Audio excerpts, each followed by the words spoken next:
Welcome to HOA Meltdown Moments. The HOA wanted control, not safety. You do not shovel to my standard, you pay to my standard. That is what Janet Thomas screamed at me in my own driveway while I was trying to load my car for a family emergency. I am standing there at 7 in the morning, red hair freezing under my green knit cap, breath coming out in clouds, and this woman in a purple puffer coat is waving a blank HOA badge on a lanyard like it is a police shield. My name is Dan Carter. I am a customer service supervisor in Edmonton, Alberta, and I record every call legally because that is my job. I moved to the Pine and Powder Homeowners Association neighborhood 2 years ago because the commute was decent and the price was right. What I did not know is that Pine and Powder is one of those communities where certain homes get special treatment and everyone knows it. The HOA runs like a small dictatorship. Janet Thomas is the finance committee lead, which means she adds mysterious line items to the budget and nobody questions her. She has been on my case since October when I asked why my quarterly dues went up $40 with no explanation. Now it is January, we just had 18 inches of snow overnight, and I have a major problem. My mother is in the hospital 3 provinces over. I need to drive to the airport. But Janet is blocking my car, pointing at my driveway, and telling me I am in violation of the snow removal policy.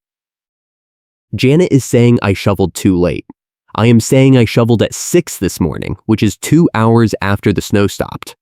She is saying the policy requires removal within 1 hour of snowfall ending.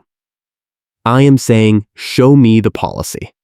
She is saying it is in the winter addendum. I am saying, send me the winter addendum. She is saying homeowners are responsible for knowing the rules. I am saying that is not how rules work. She is smiling now, this tight little smile, and she says, you are not the first person I have corrected, and you will not be the last. Then she pulls out her phone, takes a picture of my driveway, and tells me I will receive a notice within 48 hours. I am done talking. I get in my car. She steps aside, but she is still smiling. I back out, my tires crunching over the snow I already cleared, and I see her in my mirror taking more pictures. My hands are shaking on the wheel. Not from cold, from rage. Because I know what is coming. I make my flight. I spend 4 days in a hospital waiting room while my mother goes through emergency surgery. I do not think about the HOA. I do not think about Janet. I think about my mother. She pulls through. The doctors say she needs another week of monitoring, so I arrange to stay nearby. I check my email on day 3. There are 6 messages from Pine and Powder Management Company. The first one is titled Violation Notice. The second one is titled Final Warning. The third one is titled Amenities Lockout Pending Payment. I open them. The violation is for failure to remove snow within the required time frame. The fine is $250. The final warning says if I do not pay within 7 days, my amenities access will be suspended. The amenities lockout email says my gate code has already been disabled as of this morning because the 7 days passed while I was out of town. I read that line 3 times. They locked me out of my own neighborhood amenities because I was taking care of my mother. I call the management company. I get a voicemail. I leave a message explaining the situation. I ask them to reverse the lockout and provide a copy of the winter addendum Janet mentioned. Nobody calls me back. I get home 8 days after the original confrontation. My driveway has another 6 inches of snow on it from a second storm. I shovel it immediately. I check my mailbox. There is a certified letter. It is from Pine and Powder Management Company on behalf of the HOA board. It is a notice of a compliance hearing scheduled for this Thursday at 10 in the morning. The letter says failure to attend will result in a default judgment and additional fines. Thursday is 3 days away. The letter is dated 9 days ago. I received it today. There is no way I can attend a hearing that already happened. I call the management company again. This time, someone picks up. Her name is Monica. I explain the situation. She says the hearing was rescheduled to next Thursday at 2 in the afternoon because I did not respond. I say I was out of town for a family emergency. She says that does not change the violation. I ask for a copy of the winter snow removal policy. She says homeowners are provided with all governing documents at closing. I say I was not provided with a winter addendum. She says it is available on the resident portal. I log into the resident portal. There is no winter addendum. I call Monica back. She puts me on hold for 11 minutes. When she comes back, she says the winter addendum was distributed via email in November. I check my email. There is no email. I tell her this. She says it is my responsibility to ensure I receive HOA communications. I say that is impossible if they are not sending them. She says the hearing is next Thursday at 2, and I should bring any evidence I want the board to consider. I hang up. I sit at my kitchen table. I have a snow shovel leaning against the wall next to me. I have a tabbed binder in front of me. The binder is empty. I start filling it. First tab, timeline. I write down every date. The snowstorm. The confrontation with Janet. The flight. The hospital stay. The emails. The certified letter postmark. Second tab, communications. I print every email from Pine and Powder Management. I print my sent messages. I print my call log showing the 2 voicemails I left. Third tab, evidence. I pull the weather data for Edmonton from Environment Canada. I screenshot the hourly snowfall totals. The storm ended at 4 in the morning. I shoveled at 6. 2 hours, not 1. I print the screenshots. Fourth tab, policy requests. I print my resident portal login history showing I checked for documents. I print Monica's email responses, which do not include any attachments. Fifth tab, blank. I leave it blank because I am going to fill it with something special. I watched Janet pile on threats because that is exactly what I needed her to do. I have a friend named Marcus. Marcus is a property manager for a different HOA across town. He knows the rules. He knows the games. I call him. He says Pine and Powder is notorious. He says Janet Thomas has been running finance for 6 years and she uses enforcement as a weapon. He says the winter addendum is real, but it was never formally adopted by the board. He says that means it is not enforceable. I ask how he knows. He says because he knows someone who sued Pine and Powder 2 years ago over a similar snow fine and won. He says the judge ruled that policies not included in the CC&Rs or formally voted on by the board cannot be enforced. I ask if he can get me a copy of that ruling. He says he will try. He calls me back an hour later.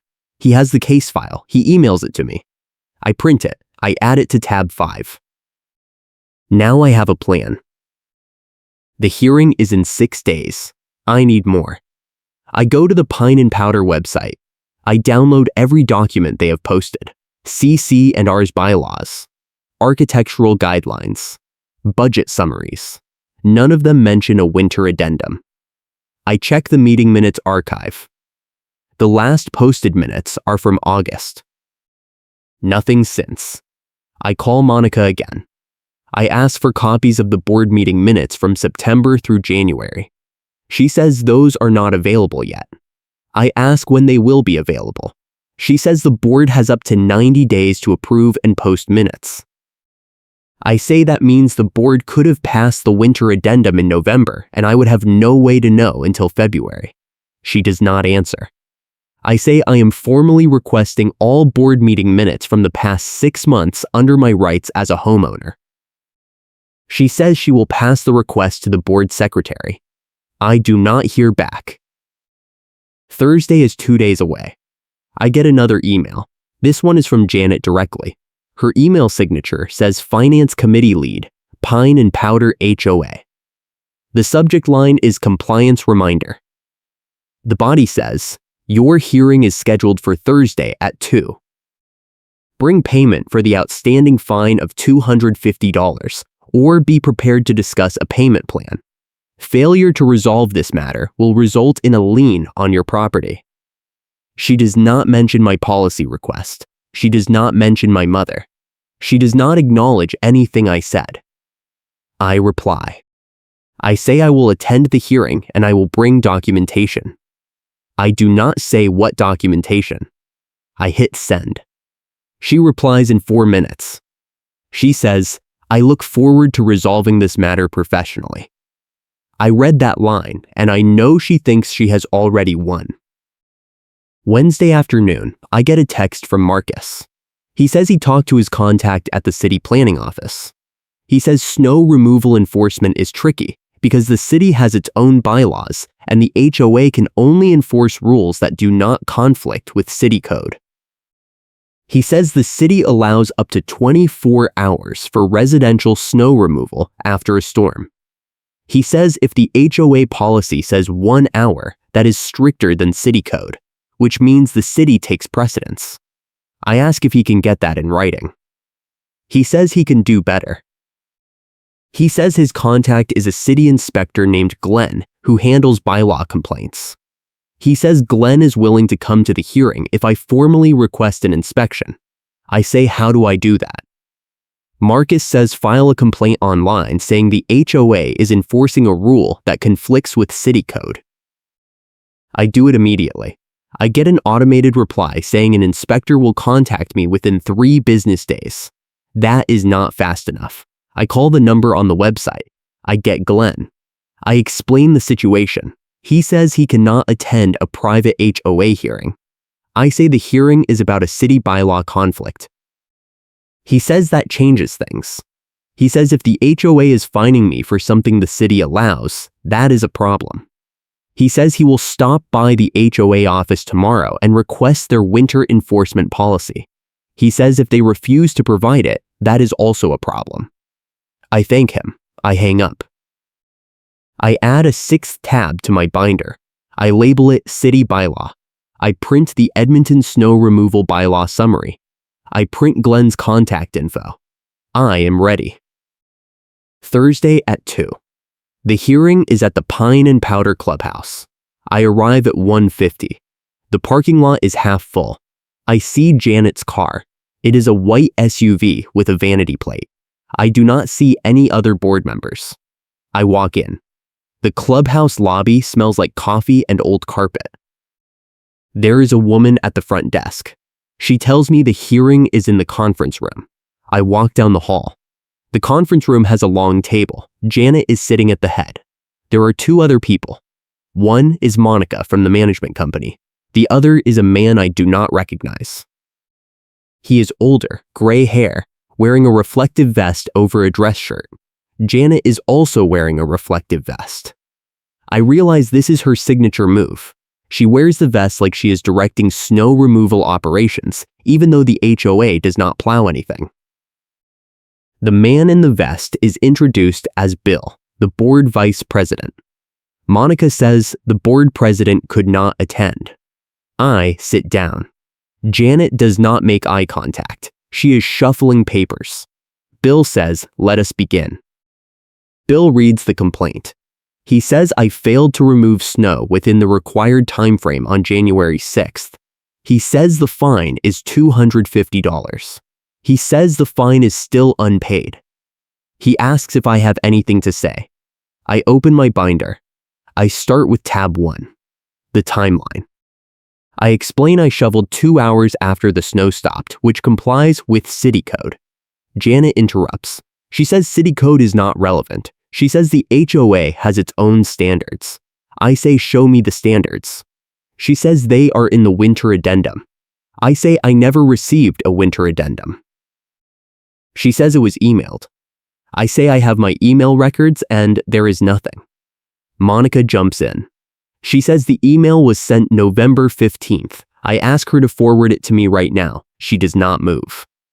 Bill says we are getting off track. He says the policy exists and I should have known about it.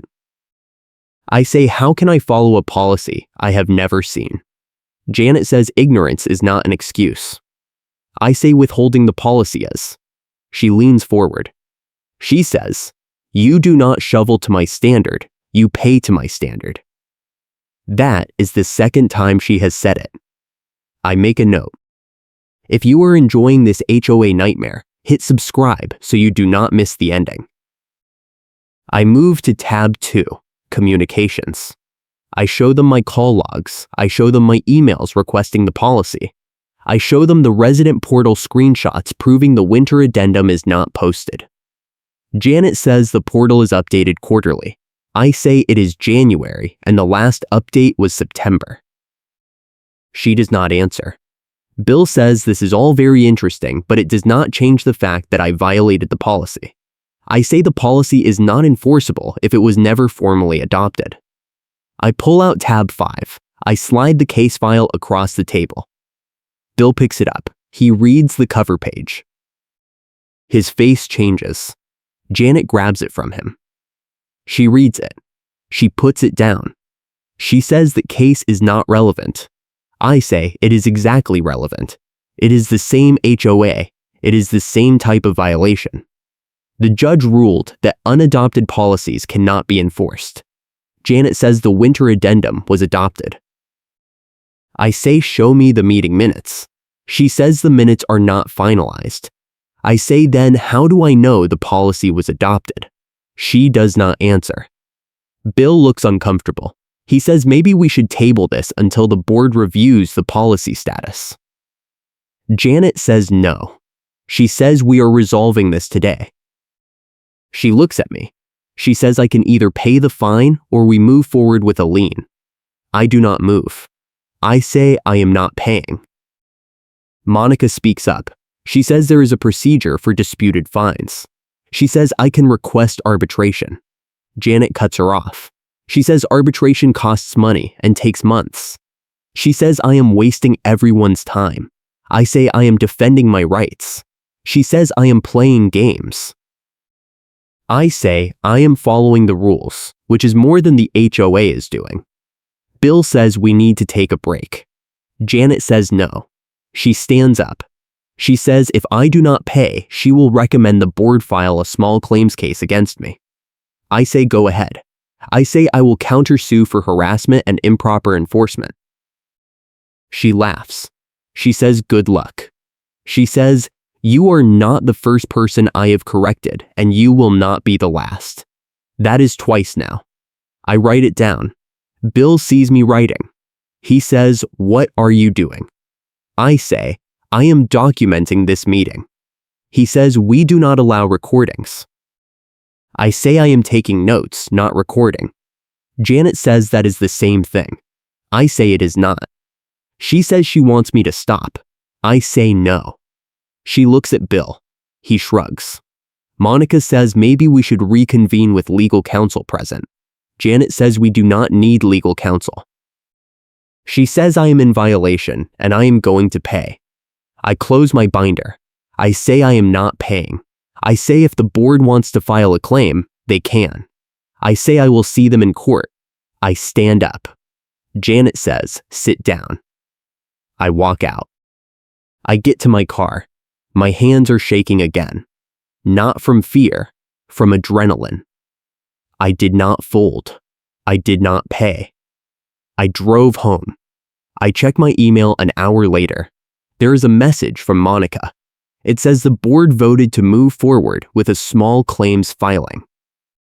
It says the filing fee will be added to my account balance. It says I have 7 days to pay the total amount, which is now $400. I reply. I say the board cannot vote without a quorum. I ask how many board members were present at the hearing. She does not reply. I call Marcus. I tell him what happened. He says the board needs at least 3 members for a quorum. I say there were only 2. He says then the vote is invalid. I say how do I prove that? He says request the attendance record. I email Monica again. I ask for the attendance record. She replies in 10 minutes. She says the board president attended via phone. I say the notice did not mention a phone option. She says it is allowed under the bylaws.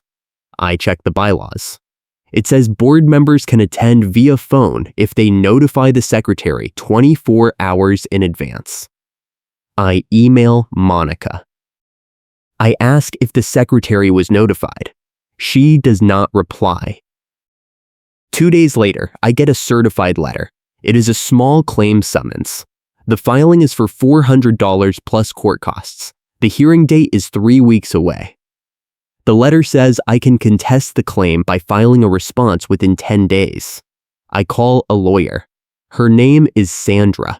She handles HOA disputes. I explain everything. She says Pine and Powder is a mess. She says she has dealt with them before. She says Janet is known for this. She says the HOA lost a case last year over improper meeting procedures. She says if the board voted without a quorum, the entire claim is invalid. She says I should file a motion to dismiss based on procedural defects. She says it will cost me $300. I say do it. She says she needs my documentation. I scan the entire binder. I email it to her. She calls me back the next day. She says I have a strong case. She says the timeline alone is solid. She says the missing winter addendum is even better. She says the invalid board vote is the nail in the coffin. She says she is filing the motion today. I feel a tiny bit of relief. Then she says something else. She says Janet sent an email to the entire board yesterday. The email was copied to Sandra because Sandra represents another homeowner in the neighborhood. The email says, I am a problem resident and the board should consider additional enforcement actions. Sandra says that is retaliation. She says I can file a complaint with the management company. I say what good will that do? She says it creates a record. I say fine. She files the complaint. I do not hear anything. 3 days later, Janet shows up at my house. It is Saturday morning. I am in my garage with a portable space heater running because the temperature is -15 and I am trying to fix a drawer track on my workbench. I hear a knock. I open the garage door. Janet is standing there in her purple puffer coat and reflective vest. She is holding a clipboard. She says she is conducting a safety inspection. I say the HOA does not conduct safety inspections. She says the board authorized it last month. I say show me the authorization. She says it is in the meeting minutes. I say the minutes are not posted. She says that is not her problem. She points at my space heater. She says portable heaters are a fire code violation in unattended garages. I say the garage is not unattended. I am standing right here. She says it is still a violation. She writes something on her clipboard. I say, what are you doing? She says, documenting a new violation. I say, you are harassing me. She says she is enforcing the rules. She says, you do not shovel to my standard. You pay to my standard. That is 3 times. I pull out my phone. I start recording. She sees it. She says, you cannot record me. I say, I absolutely can. This is my property. She says she is acting in her official capacity. I say that does not give you special rights. She steps back. She says I will be receiving a notice about the heater. I say send it. She walks away. I save the video. I send it to Sandra. Sandra calls me an hour later. She says that is gold.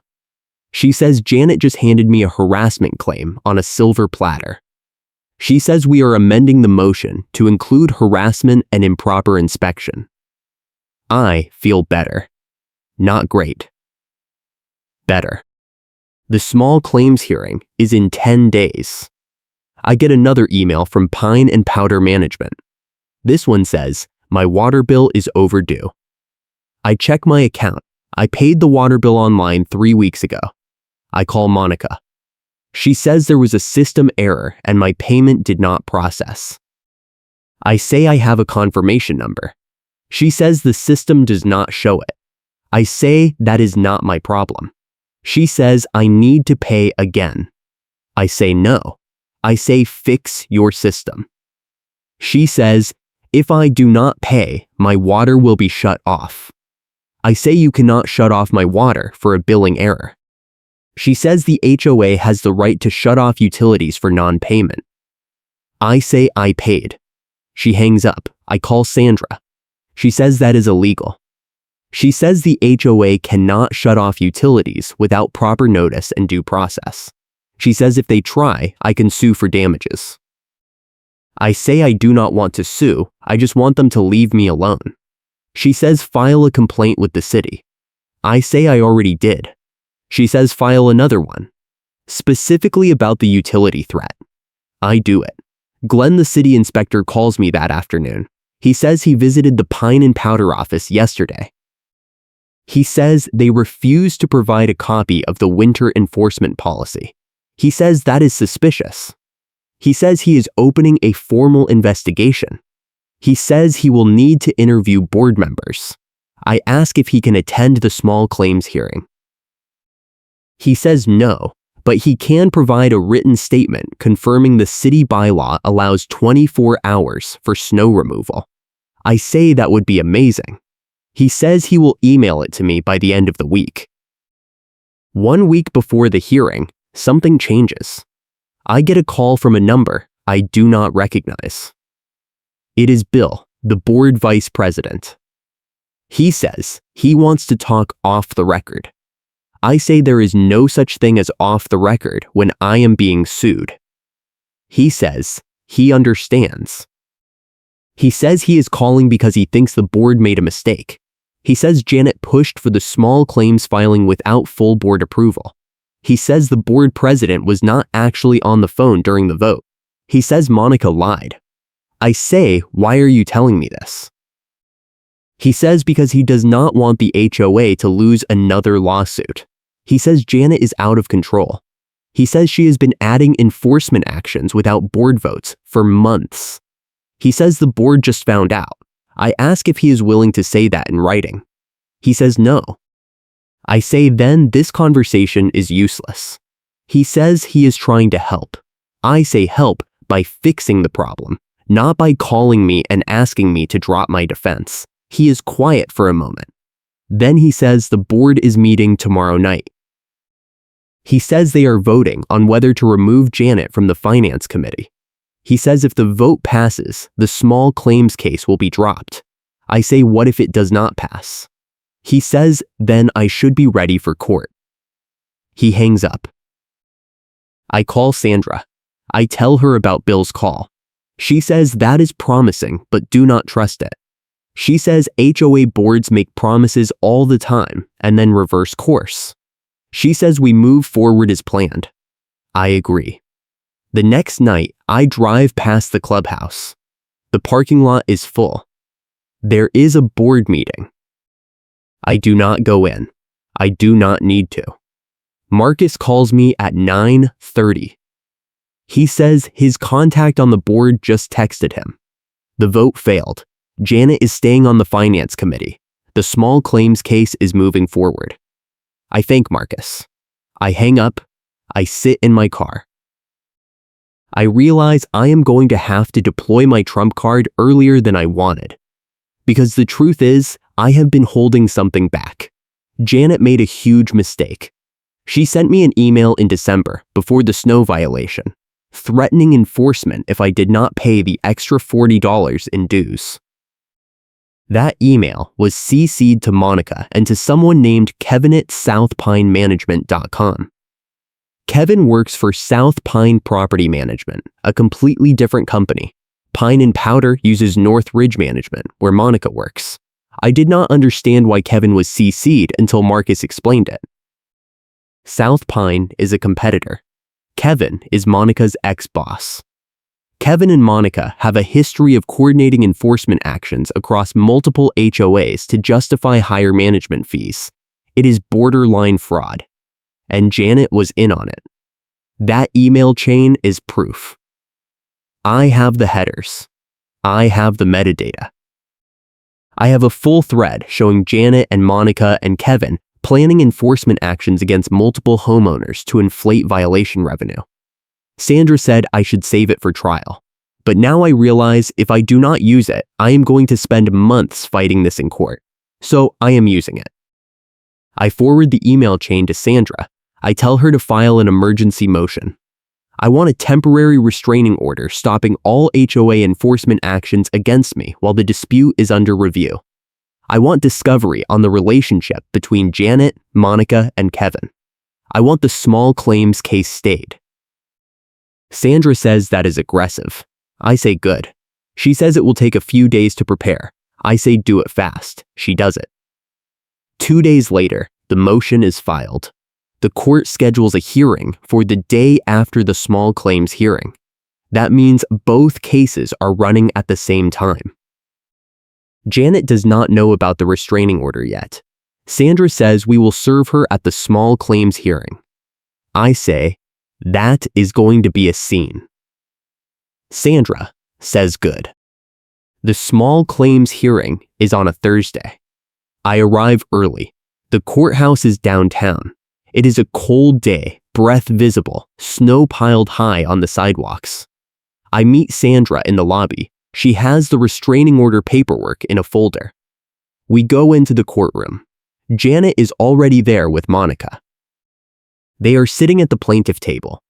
Bill is not there. No other board members. Just Janet and Monica. The judge comes in.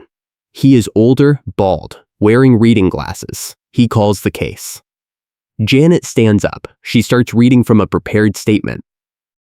She says, I violated the snow removal policy. I refuse to pay the fine. I have been uncooperative and disrespectful. She says the HOA has been more than fair. She says she is asking for $400 plus court costs plus attorney fees, even though she does not have an attorney.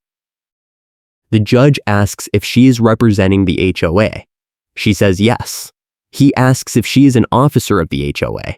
She says she is the finance committee lead. He asks if the board authorized her to file this claim. She hesitates.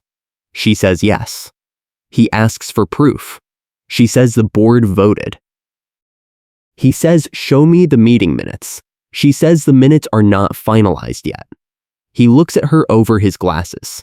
He says you filed a lawsuit on behalf of an HOA without documented board authorization. She says the board gave verbal authorization. He says that is not how it works. Sandra stands up. She says, Your Honor, we have evidence that the board vote was invalid due to lack of quorum. She hands the judge a copy of the attendance record showing only 2 board members were present. The judge reads it. He looks at Janet. He says, Is this accurate? Janet says the president attended by phone. The judge says, Where is the record of that? Janet looks at Monica. Monica does not say anything. The judge says this claim is procedurally defective. He says he is dismissing it. Janet says, Wait. The judge says you can refile if you fix the procedural issues, but as of now, the claim is dismissed. He bangs his gavel. Janet looks like she is going to explode. Sandra stands up again. She says, Your Honor, we have one more matter. She hands the judge a copy of the restraining order motion. She says we are serving the defendant now. She walks over to Janet and hands her the paperwork. Janet opens it. Her face goes white. She looks at me. I look back. Sandra says the hearing for the restraining order is tomorrow at 10. The judge says noted. He calls the next case. We walk out. Janet follows us into the hallway. She is shaking. She says this is insane. She says, I am making things up. Sandra says everything in that motion is documented. Janet says she never coordinated with Kevin. Sandra says we have the emails. Janet says those emails are private.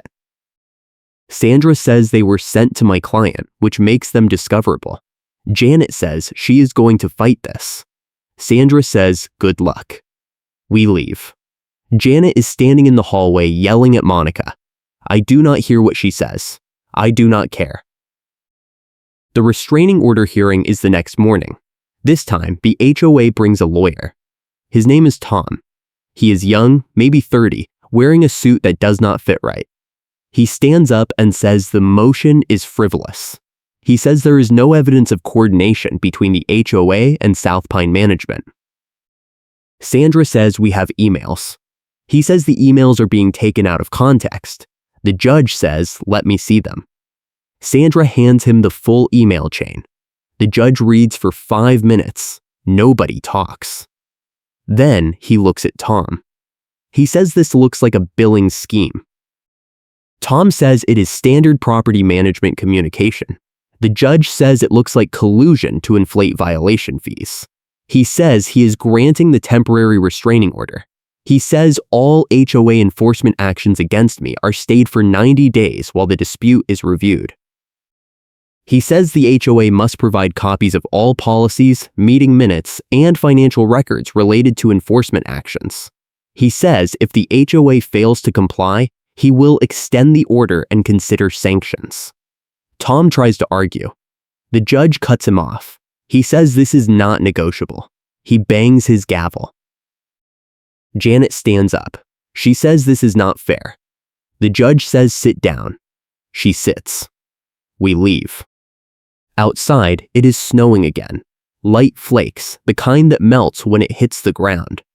Sandra says that went better than expected. I say what happens now. She says the HOA has to produce documents. If they do not, we can file for contempt. If they do, and the documents show what we think they show, we can push for a full audit and possible criminal charges. I say against who? She says Janet, Monica, and Kevin. I say how long will that take? She says months, maybe a year. I say I just want this to end. She says it will. But right now, you have the upper hand. Use it. I go home. I check my email. There is a message from Bill. It says the board held an emergency meeting last night. It says Janet has been removed from the finance committee pending an internal investigation. It says the small claims case has been formally withdrawn. It says the board is reviewing all enforcement actions taken over the past year. It says I will receive a written apology and a full refund of any fines paid. I read it twice. I forward it to Sandra. She replies in 10 seconds. She says we won. I sit back. I feel tired. Not relieved. Just tired. 2 weeks later, Glenn, the city inspector, calls me. He says the investigation is complete. He says the Pine and Powder HOA was enforcing a snow removal policy that conflicts with city bylaws. A city inspector confirming what the HOA cannot enforce is exactly what I needed. He says the city has issued a formal notice requiring the HOA to revise their winter policies and submit them for review. He says any fines issued under the old policy are invalid. He says the HOA has 30 days to comply. I thank him. He says he is glad it worked out. He says he sees this kind of thing all the time. He says most people do not fight back. I say I had no choice. He says that is fair. 3 weeks later, I get a letter from Pine and Powder Management. It is signed by the board president. It says the board has completed its review. It says Janet Thomas is no longer involved in any HOA enforcement activities. It says Monica has been reassigned and a new property manager will be taking over.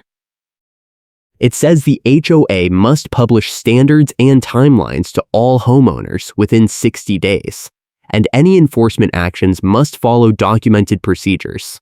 It says I will receive a check for $250, which is the refund of the original fine. The letter also says Janet has been required to send a written retraction. That letter arrives 2 days later. It is 1 paragraph. It says Janet Thomas retracts any and all claims made against Dan Carter regarding snow removal violations in January. It says the claims were made in error. Karen is forced to retract her claim in writing. It is not an apology. It is a retraction. I frame it. The final piece happens at the shared mailbox cluster one Saturday morning in March. The snow is melting. People are out cleaning their driveways and sidewalks. I am checking my mail when Janet walks up. She does not see me at first. She is wearing her reflective vest even though there is no snow. She sees me. She stops. I do not say anything. She turns to leave. Then Bill shows up. He is shoveling his driveway. He sees both of us. He walks over. He says, "Janet, the board wants to talk to you." She says about what? He says about the vote last night. She says what vote? He says the board voted to censure you in public. He says you are banned from contacting homeowners outside of official meetings. He says your committee powers have been stripped. She says you cannot do that.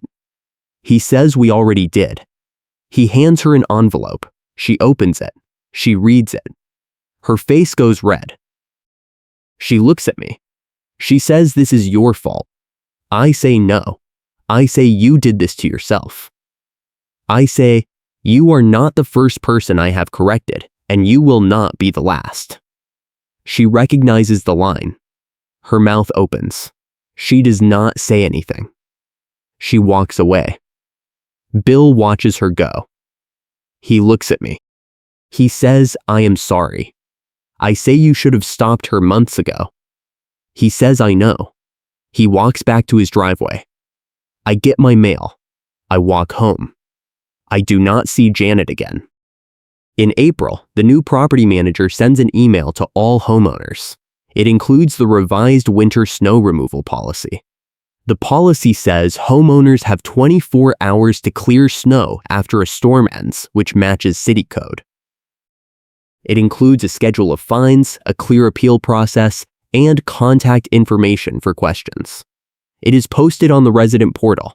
It is attached to the email. It is mailed in hard copy to every home. The board votes to approve it at the April meeting. The minutes are posted within 2 weeks. The HOA is not fixed, but it is better, and I know how to fight now. I run into a neighbor named Sarah at the grocery store in May. She says she heard what happened. She says she had a similar issue with Janet last year over holiday decorations. She says she paid the fine because she did not know she could fight it. I give her Sandra's number. She calls her. 2 weeks later, Sarah gets a full refund. She texts me to say thank you. I say no problem. In June, Marcus calls me. He says Kevin from South Pine Management is under investigation by the Provincial Property Management Board. He says multiple HOAs have filed complaints. He says Monica is cooperating with investigators. He says charges are likely. I say good. He says Janet moved out of Pine and Powder. He says she bought a condo in a building with no HOA. I laugh. He says irony is real. I agree. The check for $250 arrives in July. I deposit it. I do not spend it. I frame the deposit slip next to Janet's retraction letter. My office wall now has 2 framed documents. A reminder that fighting back works. Thanks for watching, and I will catch you in the next one.